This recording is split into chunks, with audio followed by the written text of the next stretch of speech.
ಭಾರತೀಯ ಸನಾತನ ಸಂಸ್ಕೃತಿಯಲ್ಲಿ ಹಿಂದೂ ಧರ್ಮದ ಆಚರಣೆಯಲ್ಲಿ ಗುರುಪೂರ್ಣಿಮೆ ಅತ್ಯಂತ ಮಹತ್ವದ ಒಂದು ವೈಭವದ ಆರಾಧನಾ ಸಂದರ್ಭ ಅಥವಾ ಒಂದು ಸಾಂಸ್ಕೃತಿಕ ಆಚರಣೆ ಅಂತ ಹೇಳಲಿಕ್ಕೆ ಬಯಸ್ತೇನೆ. ಗುರುವಿಲ್ಲದೆ ಯಾರೊಬ್ಬ ವ್ಯಕ್ತಿಯೂ ಕೂಡ ಇರಲಿಕ್ಕೆ ಸಾಧ್ಯ ಇಲ್ಲ. ನಮಗೆ ಕಲಿಸಿದಂಥ ಗುರುವನ್ನು ನಾವೊಬ್ಬ ಶಿಕ್ಷಕರನ್ನಾಗಿ ತಂದೆ ತಾಯಿಗಳ ರೂಪದಲ್ಲಿ ನೋಡ್ತೇವೆ. ಆದರೆ ಈ ಗುರುಪೂರ್ಣಿಮೆ ವಿಶೇಷವಾಗಿ ವ್ಯಾಸ ಮಹರ್ಷಿಗಳನ್ನು ಆರಾಧಿಸಬೇಕು, ಗೌರವಿಸಬೇಕು, ಅವರೇ ಈ ಜಗತ್ತಿನ ಮತ್ತು ಈ ದೇಶದ ಗುರು ಅಂಥೇಳಿ ಭಾರತೀಯ ಸನಾತನ ಸಂಸ್ಕೃತಿ ಬಹಳ ಅಭಿಮಾನದಿಂದ ಶ್ರದ್ಧೆಯಿಂದ ಅವರ ನೆನಪಿನಲ್ಲಿ ಈ ಒಂದು ಗುರುಪೂರ್ಣಿಮೆಯನ್ನು ಆಚರಣೆ ಮಾಡುವಂಥದ್ದು ಸತ್ಸಂಪ್ರದಾಯವಾಗಿ ನಮ್ಮ ದೇಶದಲ್ಲಿ ನಡ್ಕೊಂಡ್ಬಂದಿದೆ. ಮಠಮಾನ್ಯಗಳಲ್ಲಿ, ದಿವಾಲಿಗಳಲ್ಲಿ ವಿಶೇಷವಾಗಿ ಗುರುಪೂರ್ಣಿಮೆಯನ್ನು ಆಚರಣೆ ಮಾಡುವಂಥ ಸಂದರ್ಭದಲ್ಲಿ ಏನು ಗುರುಪೂರ್ಣಿಮೆ ಅಥವಾ ವ್ಯಾಸ ಹುಣ್ಣಿಮೆಯ ಮಹತ್ವ ಅಂಥೇಳಿ ಪ್ರಶ್ನೆ ಬರಬಹುದು. ವ್ಯಾಸ ಮಹರ್ಷಿಗಳು ಭಾರತೀಯ ಸನಾತನ ಸಂಸ್ಕೃತಿಯ ಮತ್ತು ಹಿಂದೂ ಧರ್ಮೀಯರ ಒಂದು ಪವಿತ್ರವಾದಂಥ ಗ್ರಂಥ ಮಹಾಭಾರತ ರಚನಾಕರ್ತರು. ಹಾಗೆ ಹಿಂದೂ ಸಂಪ್ರದಾಯದಲ್ಲಿ, ಹಿಂದೂ ಧರ್ಮದಲ್ಲಿ ನಾವೆಲ್ಲರೂ ಕೂಡ ಅಚಲವಾದ ನಂಬಿಕೆ ಇಟ್ಟಿರುವಂತಹ ವೇದಗಳನ್ನು ಪ್ರತ್ಯೇಕವಾಗಿ ರಚಿಸಿ ಈ ಜಗತ್ತಿಗೆ ನೀಡಿದಂಥವರು.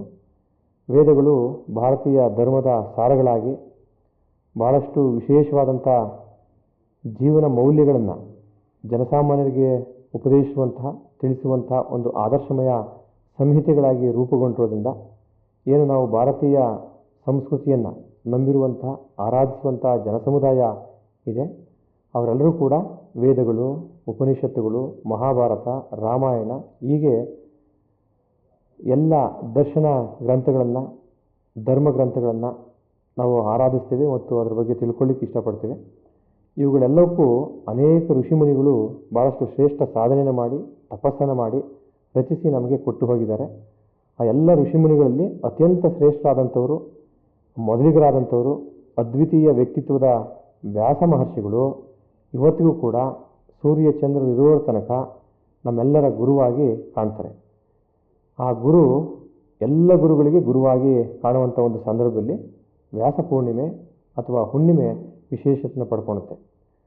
ಈ ಗುರುಪೂರ್ಣಿಮೆಯ ದಿವಸದಂದು ನಾವು ನಂಬಿರುವ ದೇವರನ್ನು ಪೂಜೆ ಮಾಡುವಂಥದ್ದು, ದೇವಾಲಯಗಳಲ್ಲಿ ವಿಶೇಷ ಉತ್ಸವಗಳನ್ನ ಏರ್ಪಡಿಸುವಂಥದ್ದು, ಆಚರಣೆಗಳನ್ನ ಮಾಡುವಂಥದ್ದು, ಹೋಮಗಳನ್ನ ಮಾಡುವಂಥದ್ದು ಮತ್ತು ಬಂದಂಥ ಭಕ್ತರಿಗೆ ಭಗವಂತನ ದರ್ಶನ ಮಾಡಿಸುವಂಥದ್ದು ಮತ್ತು ಗುರುವಿನ ಬಳಿ ಕುಳಿತು ಉಪದೇಶಗಳನ್ನ ಕೇಳಿ ಗುರುವಿನ ಸಲಹೆಗಳನ್ನು ಪಡೆದುಕೊಂಡು ತಮ್ಮ ಜೀವನ ಮೌಲ್ಯಗಳನ್ನು, ಜೀವನ ಕ್ರಮಗಳನ್ನು ರೂಪಿಸಿಕೊಳ್ಳುವಂಥದ್ದಕ್ಕೆ ಇದು ಒಂದು ಒಳ್ಳೆಯ ಸುದಿನವಾಗಿರುತ್ತೆ.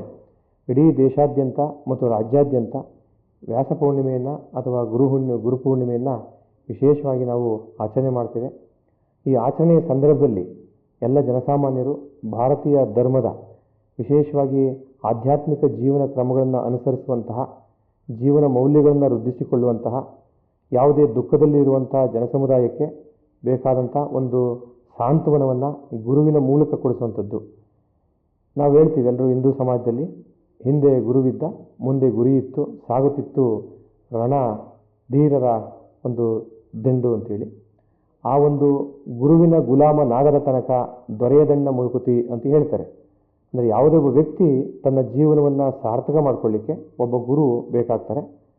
ನಮಗೆ ವೈಯಕ್ತಿಕವಾಗಿ ಒಬ್ಬೊಬ್ಬರು ಗುರುಗಳು ಇದ್ದರೂ ಕೂಡ ಈಗ ನಾವೆಲ್ಲರೂ ಕೂಡ ನೋಡಿದ್ದೀವಿ, ನಮ್ಮ ಕನ್ನಡ ನಾಡಿನಲ್ಲೇ ಕೂಡ ಶ್ರೇಷ್ಠ ಗುರು ಪರಂಪರೆ ಇದೆ.